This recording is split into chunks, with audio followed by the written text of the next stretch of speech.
Cameras, action. Congratulations. Thank you so much. What an incredible honor. Thank you. Yeah, it sure was. And to have Mike there to present it to me was more than just icing on the cake. I mean, he's a very charitable guy himself, and so it was so. And as you know, he's on his way to Chicago tonight to do his concert tomorrow. Then he has a concert in Minneapolis the next day, and he's all over the world. Of course, I was in London, England last night, so to London, Ontario tonight. So. London to London. You know, it's an incredible honor, as we just said, to be presented with the Humanitarian Award. How did you get started in your charitable work, and what motivated you to create the David Foster Foundation? I had this moment in my early 30s where I was living in Los Angeles, and there was a young girl from Victoria. And back in those days, when you had a transplant, it was only experimental in Canada. So anybody that needed a transplant had to go to America. So this young 5-year-old was at UCLA in Los Angeles. And my mother called me and she said, "You got to go visit her." Not because I was anybody important or anybody famous, but just because I was from Victoria, she was from Victoria. So I went and visited her, and as I said in the video, when I asked her if I could help her with anything, thinking that she would say, "Oh, I want to go to Disneyland," or "I want to meet Michael Jordan," or whoever was the famous person of the day. And she said, "All I want to do is see my sister. I haven't seen her in 3 months." And this great light bulb went off in my head. It's like, you can't see your sister because of a $100 airline ticket. That doesn't make any sense. And that's how I got started. It's pretty. Do they get to ask questions or just? Yeah, no, of course. Did you not like my question? Good. You and I are doing good. Yes. Does anyone have a question? I have 2 runners on either side. Can I have Mike over here, please? Yep. This is a very impressive room. Are you guys going to all be there tomorrow night too? Yeah, it's going to be a big night. You're walking right by them. They're right there. Keep your hand up if you have a question, please. Yeah, thanks. First of all, congratulations on the Humanitarian Award. Can you talk about going on stage, though, and talking about your philanthropic ideas and your philosophies rather than talking about your music and everything you accomplished? Well, thank you for the question. My first thought when I got up there was, because I didn't know that they were giving out 37 awards tonight. I thought it was a gala like they do in Los Angeles where some people perform and that was it. And my first thought was, shit, I've written a 9-minute speech.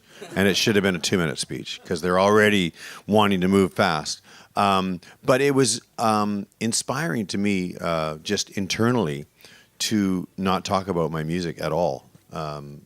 Maybe peripherally I did, but for it to be nothing to do with music, really. And to realize that I, have made a second commitment in my life that's equal or maybe, as I said, maybe even going to outlive my music.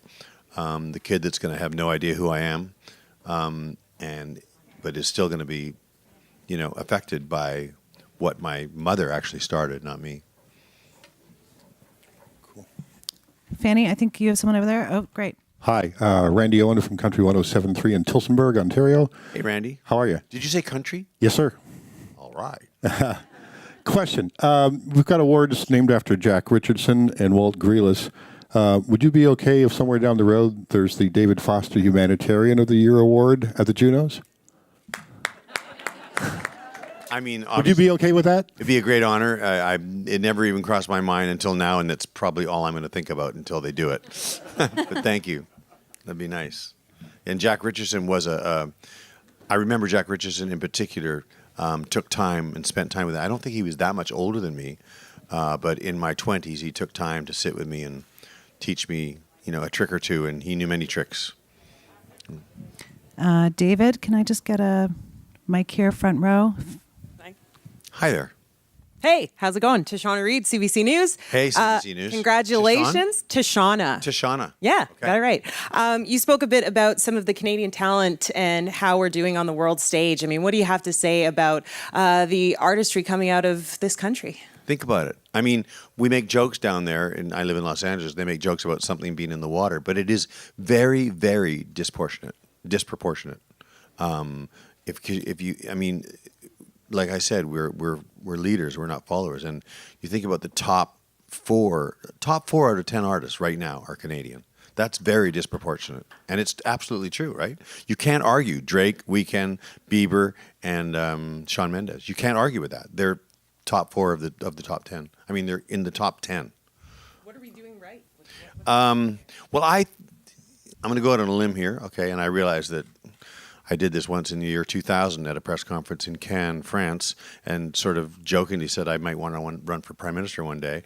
And it made it was a slow news day for sure, and it got picked up as a real thing. So I would like to run for prime minister in 2020, and no.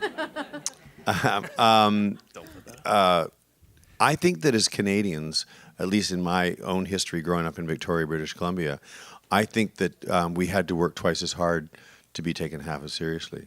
And I think that's probably changed a lot now because I'm a lot older than the people that we're talking about now. But I always felt like in my musicianship, I had to learn to play jazz, I had to learn to play R&B, I had to learn to play pop and rock, not all exceedingly well, but I had to learn every genre of music just to get a job in a club somewhere. And maybe that's true in America too, but I just think that, like I said, we had to work twice as hard to be taken half as seriously. Yes, sir. I have I'm two sorry. people in line. Okay, sorry. you go ahead. My apologies. I'm a producer. David, go ahead. Hi, David Friend, Canadian Press. Hey. I talked to Michael recently about the evolving relationship that you guys have had as friends, obviously, as he's been through a tough time. And I'm wondering if you could maybe reflect on, he's here tonight for a really important moment in your life. What has changed and evolved over the past few years from your perspective? In his life? For you and as friends. Oh, well, I think probably everybody knows the story that I found him at a wedding in Montreal. He was literally the wedding singer. So he's not a wedding singer anymore unless he gets paid $1.5 million. Then he'll sing at your wedding. So that's changed for sure. But, obviously I don't want to talk too much about his personal tragedy, but he has come out of the other side of that tragedy triumphantly. But still, he is not completely out of the woods with that yet. And I think it's absolutely changed him as a human being, as you can imagine it would anybody. It's the unthinkable to face having your child be that sick. So I think he's just happy every day.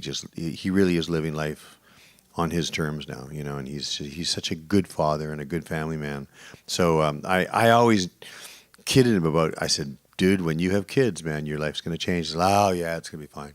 But your life changes when you have kids. I have 5 daughters, so I know. So I've watched him morph into this great father, great husband, and still have this amazing career. Last question, Ben. Last?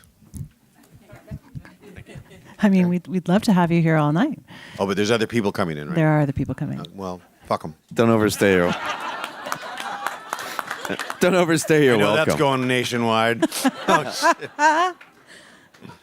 Okay, last question. David, it's Ben from the Toronto Star. Hey, Ben. I know you. Where are you? He's over I'm there. over here. I'm just sweet. Hey, Ben. How are you, man? I'm good. I know when we talked recently, you this is like one of those stupid generic Juno questions, but you were saying you were kind of uninspired in the studio. But I'm curious, given the field of nominees, you must have familiarized yourself with some of the people being honored. Is there anybody here you'd like to work with? I was struck by that fact of that dance group, the 2 guys that said their song was #1 for a solid year. I think that's fascinating. And the song sounded really good, what I just heard them pumping out, those 20 seconds. I don't know, maybe something like that would be interesting to me. But I am a little uninspired I'm just bored with myself right now. And then that's the honest truth. I'm not uninspired with music. I think the music business is incredible. I think it's in great shape. I think they finally figured out streaming. And I think it's going to be, went from a $40 billion business to an $8 billion business. I think it's going to be a $100 billion business. I think everything is right with the music business. I'm not the guy that's complaining about it. I'm just a little bored with myself right now in the studio, which is why I'm doing Asia's Got Talent and World's Got Talent and television shows and stuff like that, And my foundation. Nice to see you, Ben. All right, we'll let somebody else come in. Thank you very all much. very much. Congratulations Much again. Thank you.